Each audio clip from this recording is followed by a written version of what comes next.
আপনারা যদি এই গণতান্ত্রিক পরিবেশকে অসৎ উদ্দেশ্য হাসিল করার জন্য, আপনাদের অসৎ আদর্শিক চর্চা করার জন্য যদি আপনারা সবসময় এইরকম ঘেউ ঘেউ করতে থাকেন, তাহলে কিন্তু আমরা আসলেই মুখ বুজে সহ্য করতে পারবো না। আপনারা ইতিমধ্যেই জানেন, আমাদের প্রথম বর্ষের যে শিক্ষার্থী ভাই এবং বোনেরা এসেছে, তাদের সাথে আমাদের কথা হয়, বার্তা হয়, বিভিন্ন আড্ডায় দেখা হয়। তাদের সাথে আমাদের এলাকা কেন্দ্রিক হোক, ডিপার্টমেন্ট কেন্দ্রিক হোক বা বিভিন্ন কারণে হোক, আমাদের কথা হয়, বার্তা হয়। ওনারা কিন্তু এই যে কথায় কথায় ভিসি অফিস বরাবর স্মারকলিপি প্রদান, কথায় কথায় কোনো একটা বিষয়, বাংলাদেশের কোনো একটি প্রান্তে একটি বিষয় ঘটেছে, যে বিষয়ে অবশ্যই আমরা একজন সচেতন শিক্ষার্থী কিংবা নাগরিক হিসেবে আমরা অবশ্যই কনসার্ন, কিন্তু তারা যেভাবে সব ইস্যুতে বিশ্ববিদ্যালয় প্রশাসনকে টেনে বা বিশ্ববিদ্যালয়ের পরিবেশকে উত্তপ্ত করার জন্য তারা যে ওত পেতে থাকে সাধারণ শিক্ষার্থীরা, কিন্তু এই বিষয়টি ভালোভাবে নিচ্ছে না। কেন ভালোভাবে নিচ্ছে না আপনারা জানেন।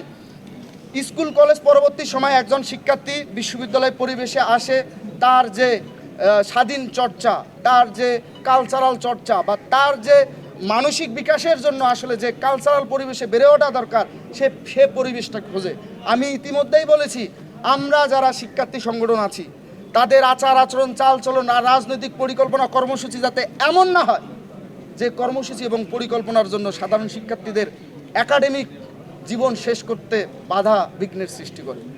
আমাদের চাল চলন, আচার আচরণ যাতে এমন না হয় যার কারণে শিক্ষার্থীদের পিতামাতা যারা গ্রামে থাকে, নিশ্চিন্তে নির্ভয়ে যারা বিশ্ববিদ্যালয় প্রশাসনের উপর ভরসা করতে চায়, তারা যাতে চিন্তায় না থাকে। আমরা এমন কিছু করতে চাই না। আমি এজন্য সবাইকে আহ্বান করব যে আমরা ইতিমধ্যেই ডকুমেন্ট সহকারে আমরা ভিসি মহোদয়কে প্রেরণ করেছি। দুদিন আগেও যারা গেস্ট রুম, গণরুম কালচার চাই না, আমি ইতিমধ্যেই বলেছি 5 আগস্ট পরবর্তী সময়ে রাজনীতি চাই না চাই না চাই না বলে যারা মুখে ফেনা তুলতো, ঘেউ ঘেউ করতো, তারাই কিন্তু পরবর্তীতে দেখা গেলো একটি গুপ্ত সংগঠনের সাথে সম্পৃক্ত এবং পোস্টেড। এবং 5 আগস্ট 12 ফেব্রুয়ারি পরবর্তীতে যারা গেস্ট রুম, গণরুম চাই না চাই না চাই না বলে ঘেউ ঘেউ করছে এবং অসৎ উদ্দেশ্য হাসিল করার জন্য, তারাই দেখা গেলো গেস্ট রুম, গণরুমের সাথে সেই 5 আগস্ট পূর্ববর্তী সময়ের মতো সরাসরি সম্পৃক্ত ছিল। আমাদের তা প্রমাণ আছে।